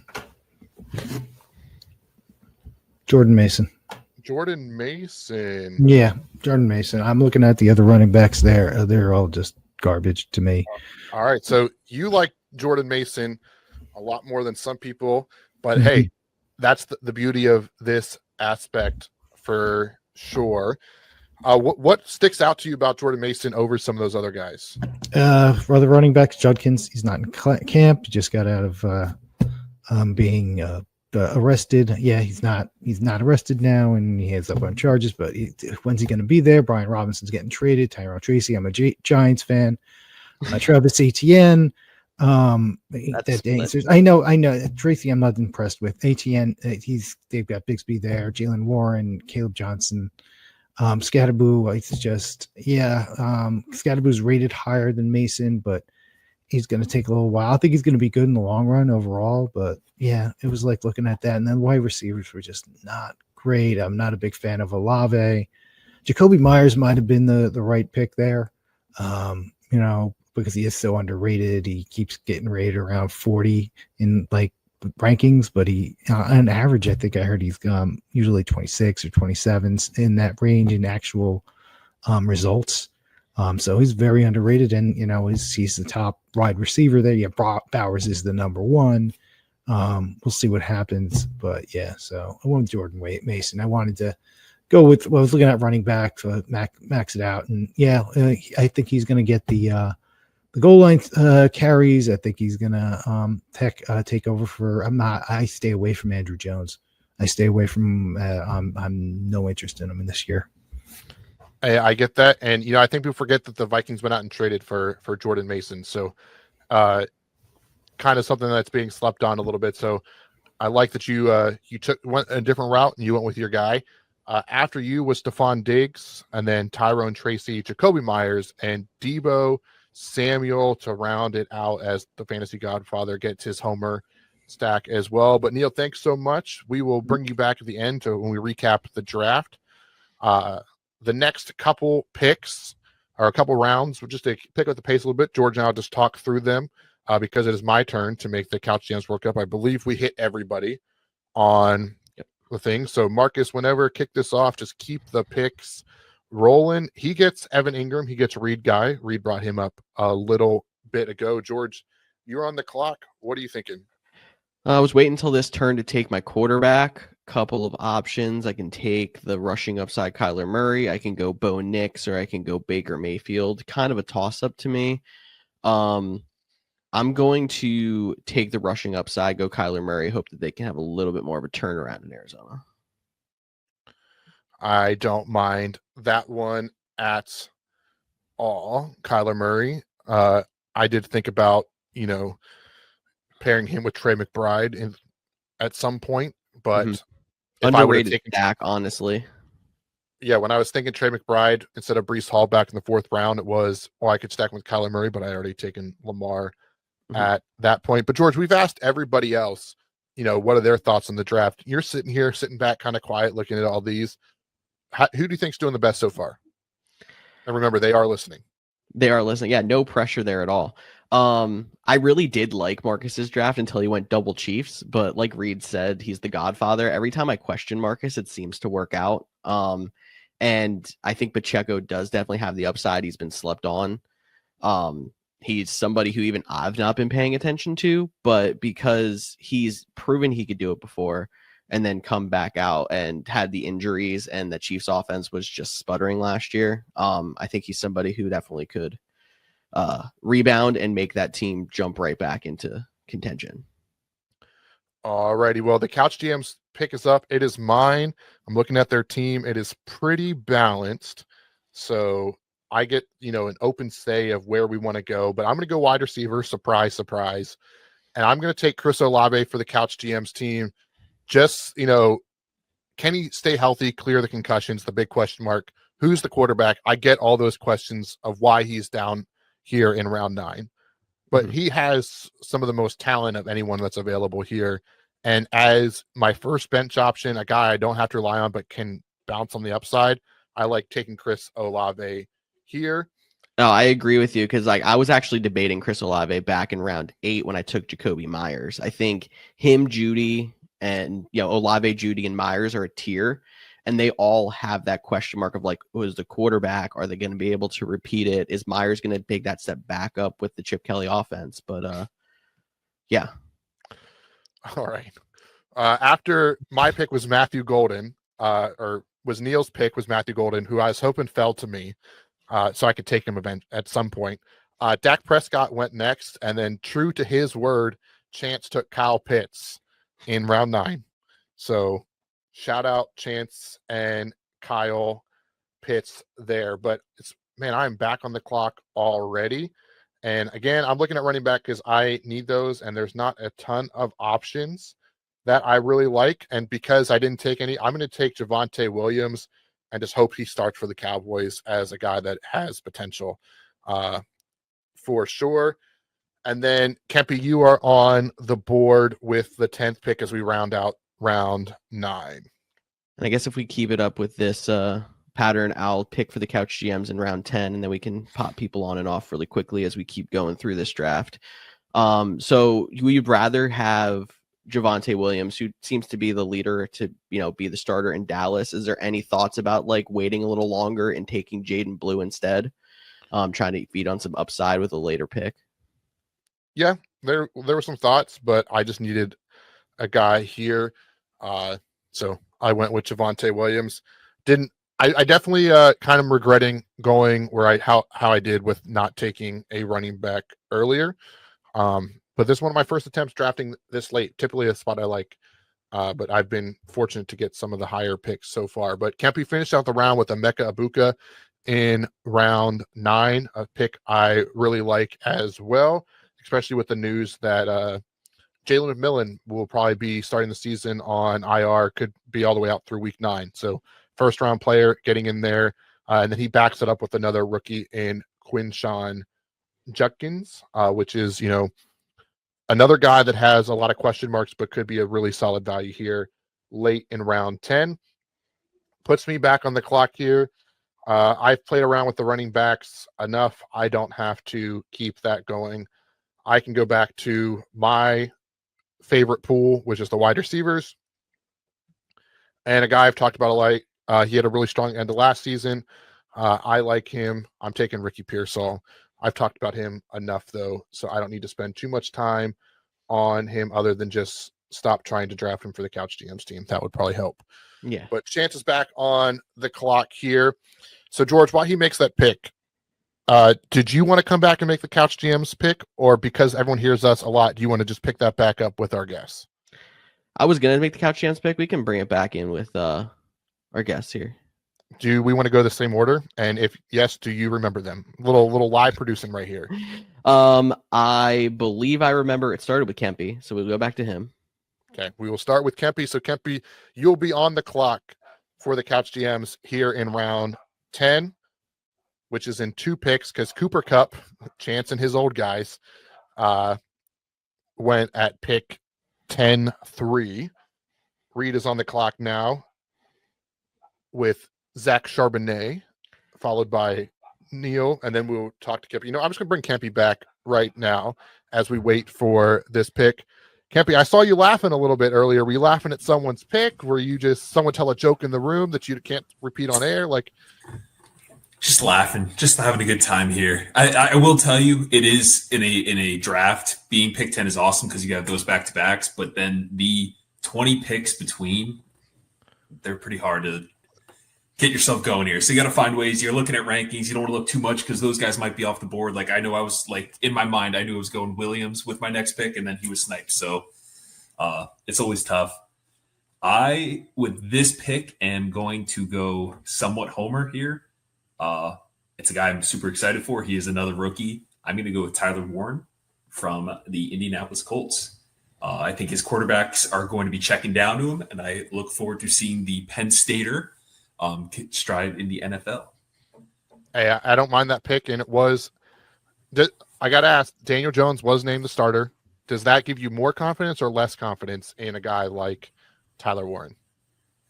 As somebody who watched Tyler Warren a lot in college, I don't think he needs an elite quarterback to be successful. I mean, granted, I don't necessarily trust any quarterback in that Colts offense, but I think Danny Dimes can check it down to Warren when he needs to.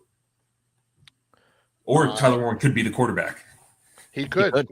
He could be the tush pusher. That is for sure as well. But after Tyler Warren went Chris Godwin, Travis Etienne, Brian Robinson Jr., and the other guy, which I cannot pronounce his name, but especially because I can't read the whole thing.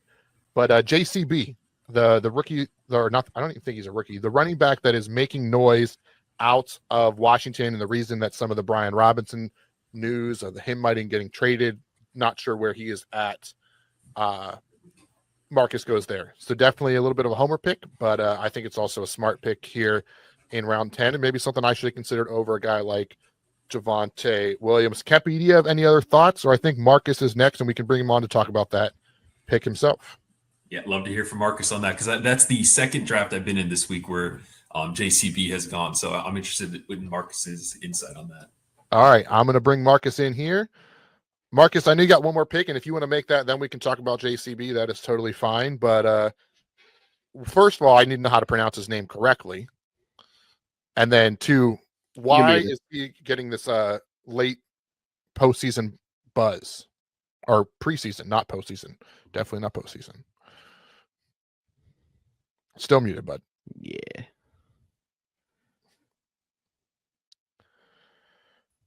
Sorry about that, guys. No, you're good. I don't know if I'd be doing this in a normal draft, but I'll be honest, I did it partially just to kind of, twist the knife a little bit to George because he took B-Rob. So, Brian Robinson's days in Washington are pretty much done. If they can't find a trade partner for him, it's pretty clear they're going to release him. Great guy. I mean, the guy got shot his rookie year, still came back and played, never even went on the PUP. but he's never been an explosive runner. He's more of a, north and south between the tackles, running back. The guy who has all the buzz right now is Ja'Cory Krosky Merritt, but don't call him Ja'Cory. He prefers to go by the name Bill. I don't know why, but he has made that out. It's Bill Merritt. That's what he wants the broadcasters call him this year. So when you hear the name Bill Merritt, that's who they're talking about. I really don't know that he's going to be the main focus. I really think it's going to end up being a three-headed monster in Washington. The team is really high on Chris Rodriguez, so I don't think he is going to have no part of that backfield. But I think you're going to see Bill, and I also think you're going to see Austin Eckler there too. So, like I said, I kind of did this pick just to kind of twist the knife in this fun mock draft we're doing with you guys. So if Ja'Cory or Bill Merritt's better than B-Rob, I can kind of rub it in George's face. I love it. Anytime you can take a jab at George, you do it. That is the motto of the Couch GMs podcast. But you went Colton Loveland next with the first pick in round 11. Khalil Shakur went next, followed by Jalen Warren and Jaden Blue, which puts you on the clock for the Couch GMs pick here. All right. Well, now you're at a point where you're looking kind of the best available. That team, that our collective team really has just been very well rounded out. They have a great upside tight end, so I don't know that we need to rush to do that. They have one of the best quarterbacks in the league, so I definitely don't necessarily need to back him up. There's one player here that, Cody, I think you'll appreciate. I'm not really sure how the reps are going to shake out in Green Bay, but Jaden Reed has been an explosive playmaker for Green Bay. I don't see that going away. And in the 11th round, I think that's a great player to add to the mix here for the Couch GMs team. Just want to make it very clear, Marcus is picking this, not me. But to answer your question, Jaden Reed, I go back and forth with him because I think he has all the potential in the world to be the top guy, especially with Christian Watson out and, Matthew Golden being a rookie.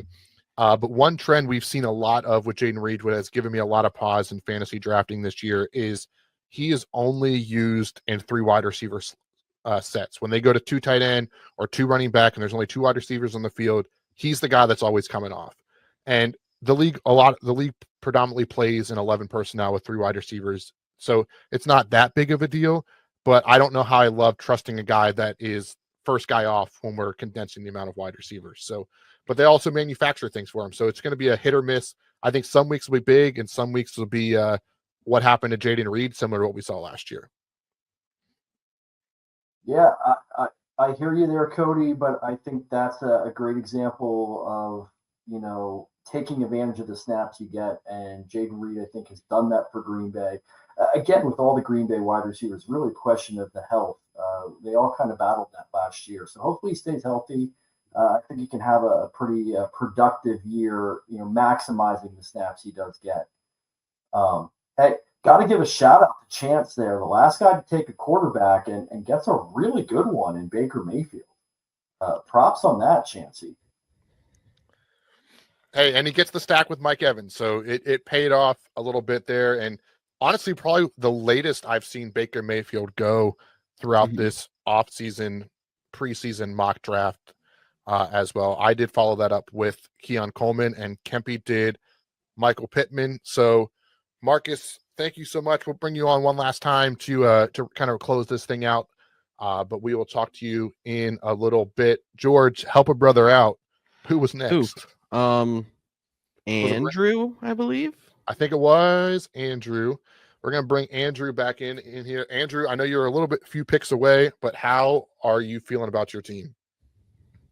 It's getting dicey here at the end. I'm kind of reaching for a couple of bench players here that have potential, especially that running back situation in Pittsburgh. They always are a 2-back team, trying to capitalize on some ETN love potentially there in Jacksonville. Just kind of seeing what my options are to kind of round out some depth at the main positions. This isn't necessarily how I go when I'm playing for real. I I'm one that goes against most of what you guys kind of preach on the podcast. I'm a 2 quarterback guy. I like having a top defense. And sometimes that means I might have to reach a little bit. Usually by this point, I might have a second quarterback on an upper tier level just so that I have that depth there. Like you said, because it is a mock draft, there is no real wrong answer here. But for the sake of that, I tried looking at wide receiver and running back depth to kind of round my team out there. No, and I think you were fine because you took Tracy, Etienne, and Warren, and you kind of really just need one of them to hit to go with the top 2 picks of Gibbs and Jacobs. But just to keep this thing moving, you are on the clock with the Couch GMs team in round 12. So where are you looking there? So, I mean, you got a well-rounded running back room. You got a well-rounded wide receiver room. I really like the Warren pick for tight end. That he's somebody I've been looking at in a couple of leagues. Honestly, at this point, now that you start seeing the defenses start to go, maybe get that out of the way here. I don't even know where I'm looking here for defenses. You still got a lot of top defenses there. Go ahead. I was gonna say while you look and think about this, let me just recap everybody of how we got to the middle of round 12. So it kicked off with Rachaad White, followed by the Denver Broncos defense, which was my pick, taking the first one off the board. And I think I just really like Jahdae Barron, already with the reigning defensive player of the year. So that's why I went with Denver. It's complete shot in the dark on them being the best defense. Chance then followed that up with the Eagles, then Isaac Garendo and Tucker Craft is how we got to the Couch GMs spot. Have you decided while I wrapped up how we got here? So looking here, you got the Commanders. They have a pretty strong defense. Steelers, 49ers, Vikings, they're all sitting there. The Ravens always have a top defense. I think to get it out of the way, I think we should go for the Washington Commanders defense. I love their defensive line, as scary as that is as an Eagles fan. That was a big factor last year, especially when they played the Eagles and won that late game. It's just a defense that can really bring trouble to many offenses in this league. No, I definitely I like it, and I definitely think you're getting ahead of the run here as the Steelers defense went next, and you're back on the clock here. Are you going to follow that same trend and take a defense from your team, or are you going to go in a different direction now that 4 defenses have gone in this round alone? Just because I'm on the turn, I kind of want to hold off just to see what happens between George and sorry, I'm blanking on it. Yeah, Marcus. So I might hold off on the defense for my own team here. I am going to actually go to my usual plan, just looking at what's available, and sitting right here is a very sleeper pick with Jared Goff, just to kind of have that backup plan. If something happens with Hurts or some kind of fall off or something like that would come around, Jared Goff has the weapons, has the depth, has the opportunity to really have a strong showing this season. I don't think that's a bad pick, especially because, like we said earlier, with Baker Mayfield going in round 11, I think round 12 is the latest I've seen Jared Goff go to. So I think that's a good one. I'm going Jawan Jennings, trying to wrap up some receivers who have potential at this part of the draft. Awesome, which puts Marcus back on the clock. Well, Andrew, thank you so much for, again, hopping back on with us. We'll have everyone back on just to do a quick final recap as we finish up. But let's pull you off as we get into these final 3 rounds here. And if I remember correctly, was the next one Brandon? I think it was. All right, next one is Brandon. So, Brandon, welcome back. While we wait for Marcus's next 2 picks, how are you feeling about your team? Well, I do have a lot of old guys, so basically we'll see how they go for injuries. It's taking my chance, basically, on the old guys. So, but upside on the old guys is really high, and we'll see what happens. But overall, I'm okay. I wouldn't say it's an A, but I wouldn't say it's a D either. So somewhere B, middle of the road. This is where you make your money right here. These last 3 picks, at least for Brandon. Brandon always finds some diamonds in the rough here. Goes all in on some guy.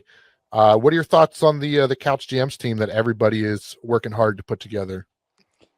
I think it's a well-rounded team, honestly. I mean, there's a lot of good picks there, and it's interesting to see everybody's strategy when picking this team together.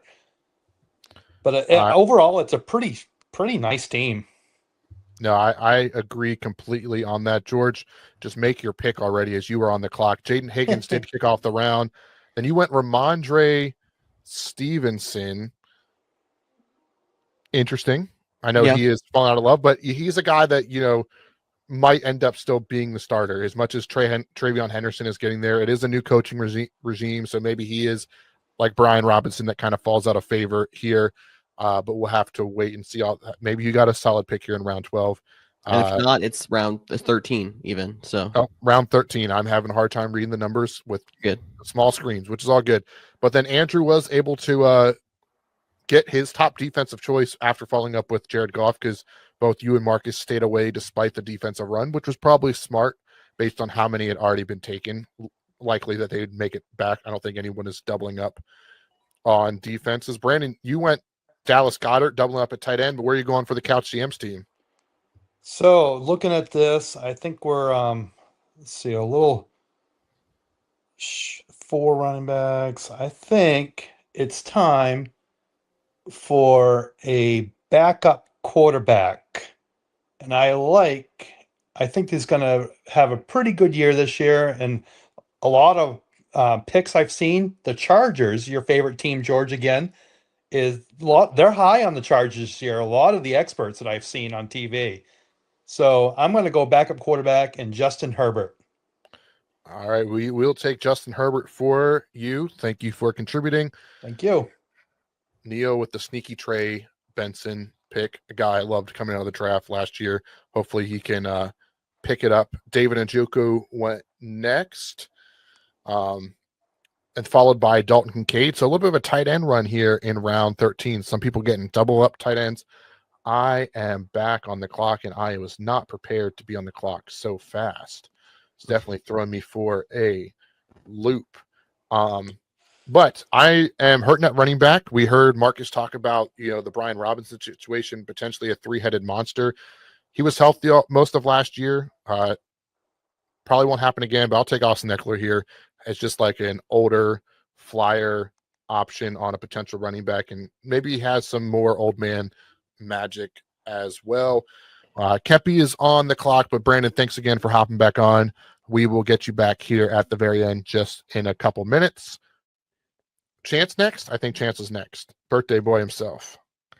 I think so. And when it comes to the Austin Eckler pick, I mean, it's half PPR. In a full PPR, he gets a little bit more of a bump, I think, but still not a bad move. For sure. All righty. Chance, I'm surprised you didn't take Austin Eckler with your old man team. Any thoughts on him? I'm not a big Eckler guy. Not. I do have a guy I do like that position that I'm taking on the turnaround here, so you'll see. All Maybe right. Forward to it. Coming up on pick 2 here. Let me look at the running backs real quick. Cody's going to try to snipe you here, though. What do you think your team so far will wait for that? A+. I love my entire team. I'm so serious. I have never heard you not be confident about something. So I mean, look, I'm gonna lie to you. Fantasy football breaks your soul, right? Coin flip. I come out of fantasy drafts and I'm like, I have the best team of all time, and I have the worst. Today, I feel like I have the best here. It feels really good, guys. I like it. I'll go back to you. You're up. Ooh. I handcuffed Breece Hall. I think the first person to a handcuff, if I've been following along here, just because of his injury concerns as of late with Braylon Allen. You did Najee Harris. New place, new team. So maybe it's another guy. Like you took George Pickens earlier. Just get them out of Pittsburgh, and you're good to go. Yeah. I think Najee just needs a little bit of sunshine. A little bit of California sun will do him some good. Come back, hit some midseason form, maybe around week 7, 8. I'm hoping he can be a bit of a vulture. And round 14, I just like the value. Round 14, exactly. Then it was Jalen Wright and Bashil Tootin, and you're on the clock with the Couch GMs pick. So what are you thinking? Yeah, I think there's kind of like a cliff for tight end after After Jake Ferguson, I think I like Tyler Warren. Don't get me wrong, but contrary to my first or second round pick, I'm not a big rookie fantasy guy. So I think we need a tight end that can come in and give us like a reliable 105, 110, no matter what. That's going to be Jonnu. He's taking a Steeler. I had my hand on the Jake Ferguson since you said that, but Jonnu had a really good year last year. He's back with Arthur Smith, so maybe that pays off as well. We got. I believe you sniped Andrew on that one too, just from the reaction. So. Oh yeah. Hey, it's always fun to snipe, and I love that. Even though this is a mock draft, I love how committed everybody, either Chance on the screen or everyone in the room, getting upset about a 14-round snipe in a mock draft. So I appreciate everyone for hopping on here. Josh Palmer went next, an interesting name. Yeah. This also a fun exercise because we typically cap ours off at 12. We went to 15 because we had the extra guest here, but seeing some of these names that we don't typically talk about, but we talk a lot about the Green Bay wide receivers. Who's going to be the guy? That same conversation we said about the Buffalo Bills. I know Shakur got paid this year, so it seems like it should be him. But there's still like, is it really going to be Khalil Shakur as the number one guy? So. Yeah, it's open. I mean, you could pay Shakir, but they're still looking for their guy as far as I'm concerned. So I don't mind the Josh Palmer pick at all. Darnell Mooney. Oh, that was my turnaround. That was he wasn't getting back to you. I was going to take him. Okay. If not. So, but I appreciate the enthusiasm on it too. Because draft is ruined. Drop my team to a B+. I don't like it. Yep. Classic fans. If someone steals the 14th round, hey, that's definitely going to be a guy that we're not going to talk. Ooh, I just hit the wrong button on the screen. Shout out that. It wasn't refreshing. So there we go. But where are we at? Does everyone pick? George, you went the 49ers defense. Marcus is up. Chance, we'll have you back on in just a second as we recap the draft. Got to turn these sounds off as well. But Marcus goes Seattle Seahawks defense. George, you're on with your last pick as we finish out this round 15.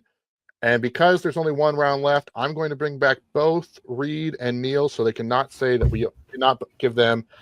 And they're going to play rock, paper, scissors to figure out who. I'm just kidding. You try to discuss who's going to get to do that Couch GMs pick once we get there and George finally makes his pick so we can keep this thing moving.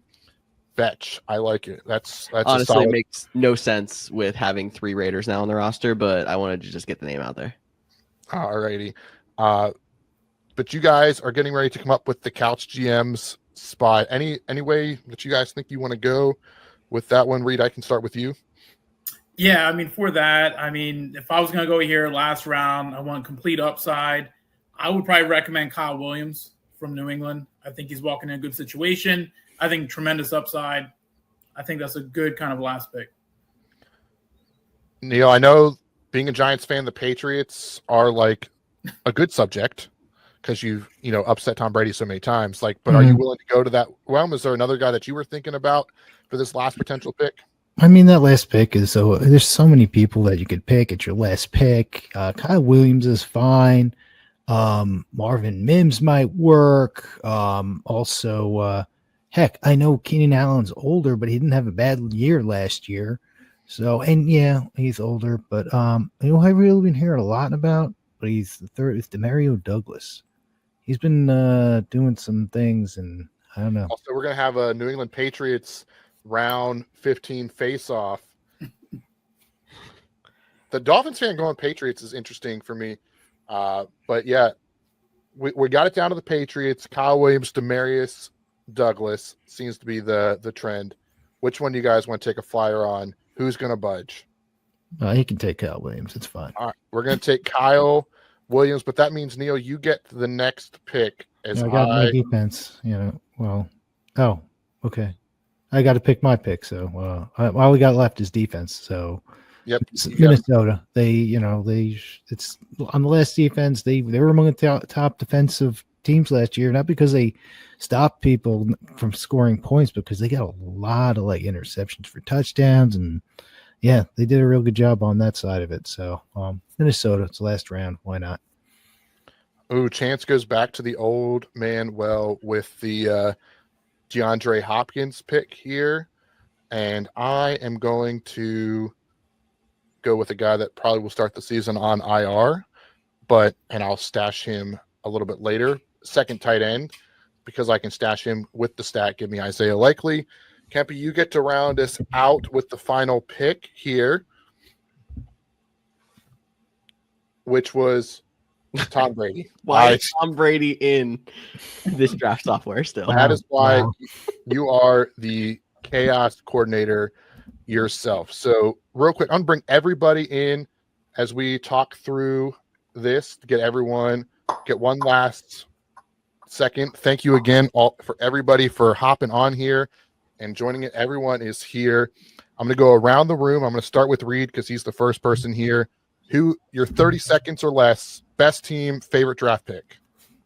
Best team got to be mine. Maybe 5 years ago, Chance would have won this. But, I mean, other than that, yeah, I mean, real solid. It's really always tough to do, kind of like judge what's going on. But, yeah, I mean, some of those earlier ones, I wouldn't draft those teams. But, you know, I'm liking about maybe 60% of these rosters here.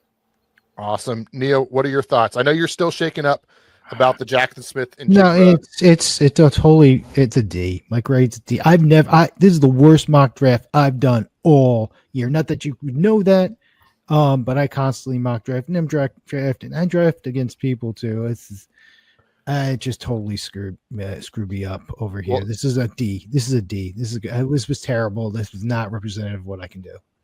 All right. Well, the good news is if this was an NFL.com, not a sponsor, and you got the email after, it would tell you were going to go 13-3. Because every time you hate your draft, it says you're going to win the whole thing.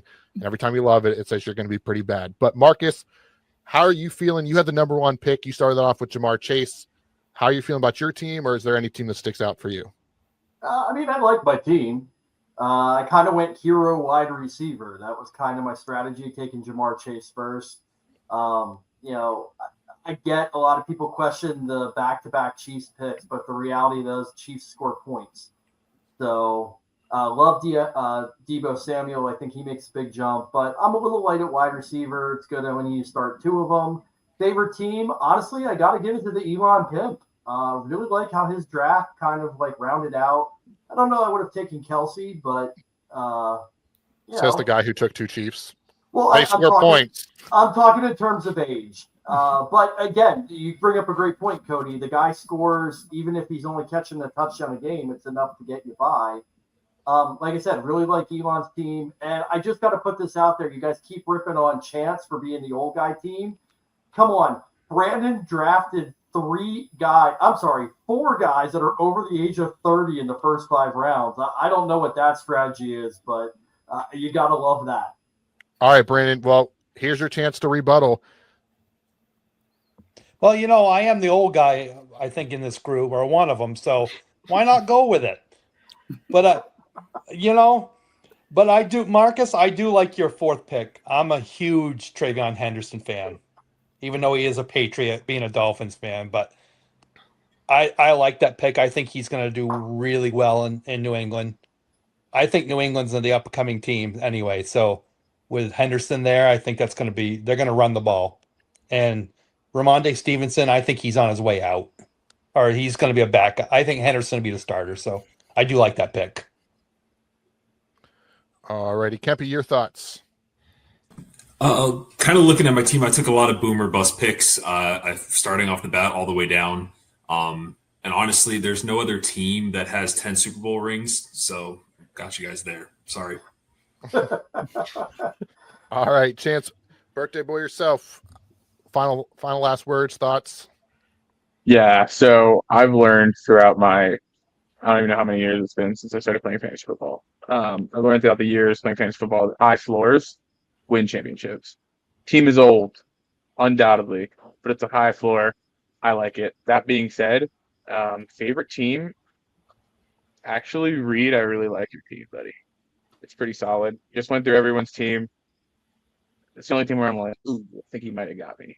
But I still rock with the old guy, especially it being my 30th birthday. And Reed is team 7 for anyone that is watching, trying to figure out what that one is, going by the name Elon Pimp on Sleeper.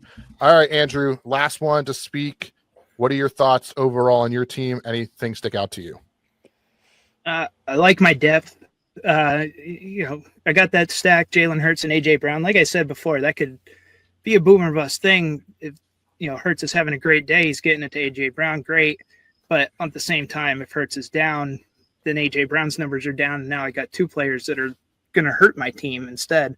But I do like the overall depth. I'm not usually one to pick the rookies like that. As I said, I got the Travis Hunter pick in there just because I can see the potential there. Outside of that, everybody else really has some stacked lineups. But like most people have been saying, Reed, your lineup is pretty good. But Cody, your team's also pretty stacked on a quiet front there. You got the stack with Jackson and Flowers.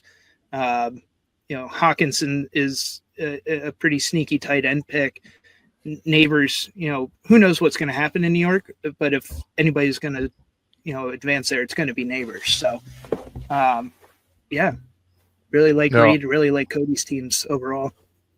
Awesome. Well, as always, thank you guys so much for joining this special edition. I know it's a little bit longer than our typical episode, so thank you all for hanging in there.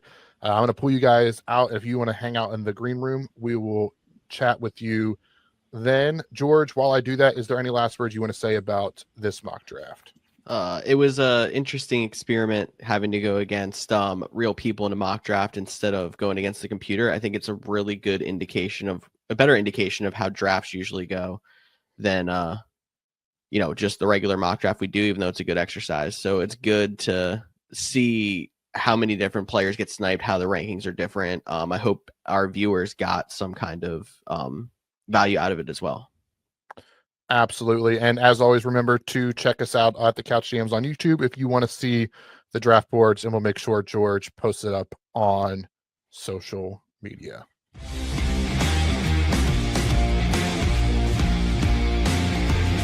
Well, Cody, that was a lot. I know it's one of our longer episodes, so thank you all for sticking with us if you did, but there's a lot of differing perspectives that happened in this draft and in this episode. So it's nice to hear from some people who have some arguments maybe different than what you and I have. Yeah, definitely. I mean, a mock draft starting off with Christian McCaffrey and Derrick Henry as top 6 picks, having the uniqueness of everybody in the room also coming together and making a draft. I did have to give a shout out to Andrew for picking me to be one of his favorite mock drafts because, Couch GM GOAT right here. But yeah, that was a ton of fun. Like you mentioned, a lot longer episode than we typically do, but we hope you made it out. And hopefully it's a good resource to kind of just see and hear. It's not just the computer. You kind of see and hear some of the direction that people were going and why they made the picks that they did.